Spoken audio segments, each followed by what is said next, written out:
In 2015, the River Almond in Scotland officially ceased to exist as a salmon river. Oxygen levels had fallen below the threshold. The Forth Rivers Trust proposed doing something that seemed pointless, opening a passage in a river that no longer had anything left to pass through. Salmon only returned to where they were born. No fish means no purpose. Farmers said the weirs maintained water levels and their flood maps were accurate, but what happened next, no one had predicted. In 1771, Scottish naturalist Thomas Pennant described the rivers of central Scotland as places where salmon ran so thick in autumn that you could cross the river on their backs. This was not hyperbole, it was the field note of an observer recording what he saw. By 1900, the Atlantic salmon population in the rivers of the Forth catchment had fallen by tens of percent. By the 1970s, the population had fallen by a further third of what remained. From the 1970s onward, the total number of salmon returning to Scottish rivers fell from around 1 million to approximately 400,000. The causes accumulated one upon another. Weirs built for mills and small power stations between 1780 and 1840 had blocked migration routes. Agricultural runoff after the 1950s had reduced oxygen saturation to levels at which eggs could not survive. The drainage of bogs had eliminated the intermediate pools where juvenile fish spent their first year. Each of these factors in isolation was manageable. Together, they were irreversible. The Almond, a 48-kilometer river rising in the Cant Hills, bore the full imprint of this era. Its banks had once fed the coal and shale industries of West Lothian. Then industry left, but 8 large weirs remained standing in the channel, silent, non-functional, blocking. Those who grew up on the banks of the Almond in the 1980s considered it a fishing river. They did not know the river Pennant had described. Their parents did not know it either. Each generation inherited a new baseline and called it normal. By the early part of the decade, beginning in 2010, the Almond was officially classified by SEPA as a river with degraded ecological status. But what came next was the most interesting part. Under the River Life Almond and Avon project, the Forth Rivers Trust began what would become the largest fish pass restoration project in Scotland. The idea was to equip or remove all 8 weirs on the river in sequence, opening the way for salmon to reach the upper reaches. Opposition came from 2 directions, and both sides had a logic. Hydraulic engineers consulting on the project raised the problem of homing, the salmon instinct to return to its birthplace. If a population has been absent long enough, there is no place memory to build on. The engineers cited examples from other Scottish rivers where fish passes stood almost empty for years after opening. Their argument rested on real data, and it was technically sound. Farmers along the Almond's banks had a different objection. Some weirs had been regulating water levels in irrigation channels for decades. Any intervention risked flooding farmland in years of excessive rainfall, and in Scotland that meant most years. Their flood maps were accurate. The permitting process itself turned out to be longer than anticipated. Responsibility for weir removal under Scottish law remained unclear. Controlled activities, regulations, licenses from the Scottish Environment Protection Agency, and questions of riverbank ownership slowed work. In one case, both banks of Linhouse Water belonged to different owners, and one owner could not be traced despite extensive searches. Several planned sites stalled because of owner refusals or geomorphological risk assessments. The project moved forward, but slowly. The first weir owner on the Almond to agree to removal received no legal demand. He received nothing except a request. The weir had stood on his land for over 100 years. It had served a mill that closed before he was born. A concrete wall across the channel, 1 meter 20 centimeters tall, 18 meters wide, held an impoundment behind it. A stretch of standing, dark, almost motionless water where silt had been accumulating for decades. Below the weir, the river lived. Above it, it waited. A trust officer came to him, showed him a map of the river, and explained that the weir no longer served anyone. The mill was closed, the channel unused, the water simply beating against concrete and going nowhere. The owner looked at the map, then looked at the river, at that standing water above the weir he had seen his whole life and considered normal. He said yes.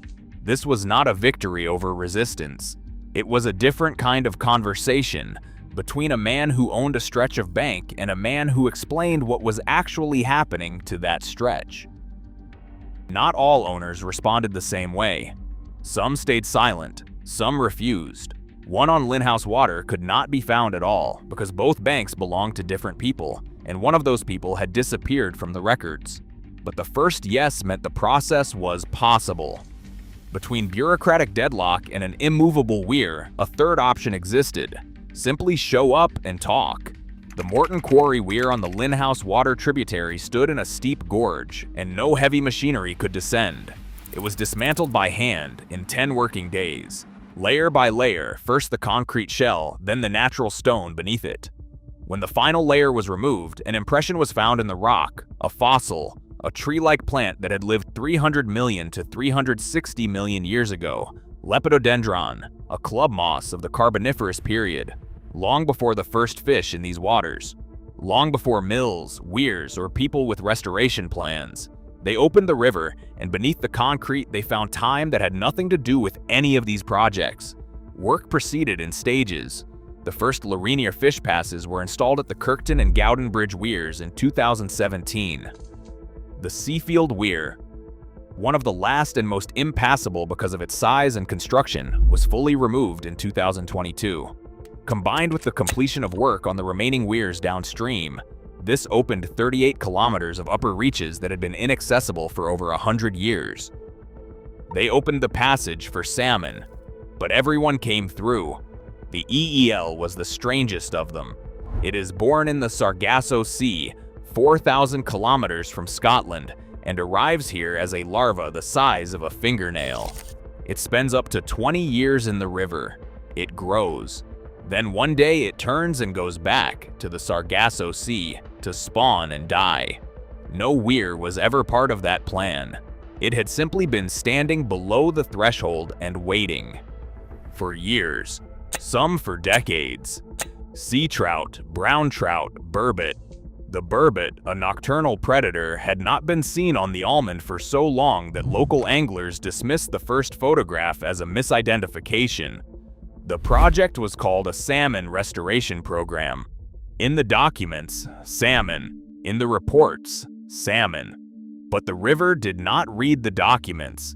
It simply flowed where it could flow, and carried with it everyone who had been waiting for the opportunity. Monitoring was conducted by the Trust's River Monitoring Team together with the 4th District Salmon Fishery Board.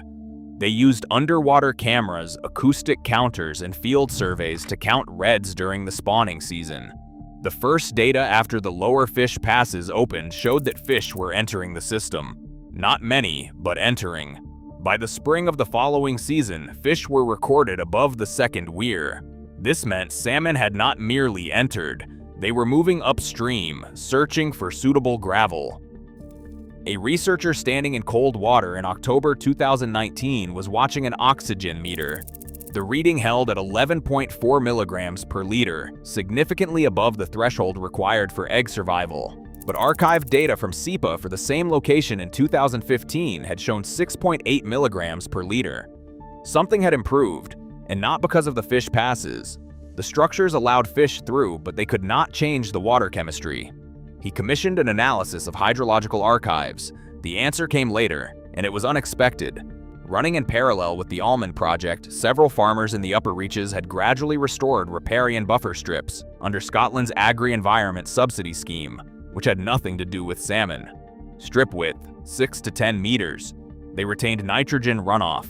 They provided shade that regulated temperature. Their restoration had not been planned as part of the fish project. The change in oxygen levels had begun at exactly that time. The Almond recovered from 2 diseases simultaneously, and neither side knew about the other. There was a third disease, one that the project never discussed at all. Below the Morton Quarry Weir, a poaching site had existed for decades. Fish congregated there involuntarily. The weir barred their passage, and they waited in the pool below the threshold. Convenient and predictable. After the weir was dismantled, the fish moved upstream. The pool emptied. Poaching at that point stopped, not through raids or fines, but simply because salmon no longer held in a place where they were easy to take. But in another location on the Almond, fish were disappearing by a different route. Through an unprotected entry point, they moved into the Union Canal and could not find their way back. In 2020, a local resident saw an adult salmon jump out of the canal onto the footpath. He photographed it and sent the image to the trust.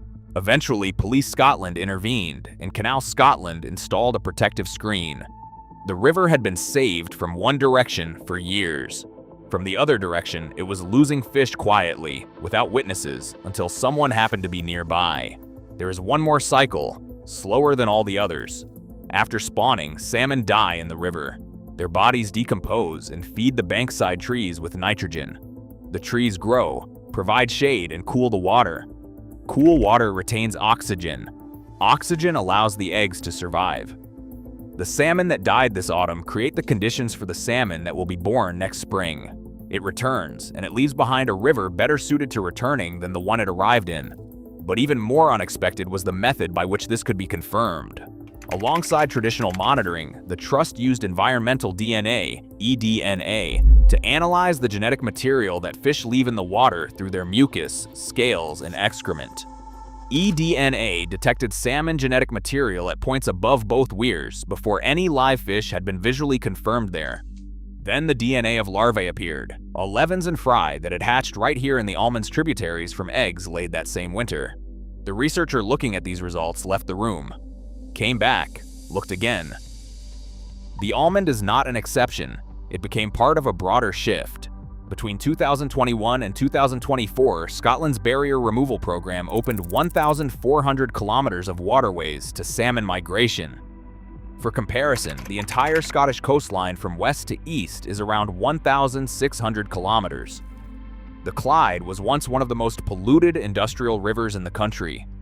Salmon disappeared there in the mid-19th century when Glasgow shipyards turned the river into a sewer. They were gone for more than 150 years. Now they are returning.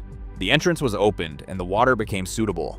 In November 2020, the Scottish government published an updated salmon conservation strategy with direct references to Forth Rivers Trust projects as demonstration cases. The document recommended replication of the approach across 14 river systems in central Scotland. The River Restoration Centre included the Trust's methodology in its training register. Ireland allocated funds for similar programs. Norway sent researchers for a placement. The process is not complete. 2 of the 8 planned points on the Almond are still awaiting completion. The Dowie's Weir at Cramond is in the hands of Edinburgh City Council, and the paperwork circulates. In November 2023, on the gravel below Kirkton, 14 reds were counted. A year earlier, there had been 3. It still stands. Above Kirkton, the river is no longer waiting for permission. It is simply doing what it has done for 300 million years before the first people arrived with plans.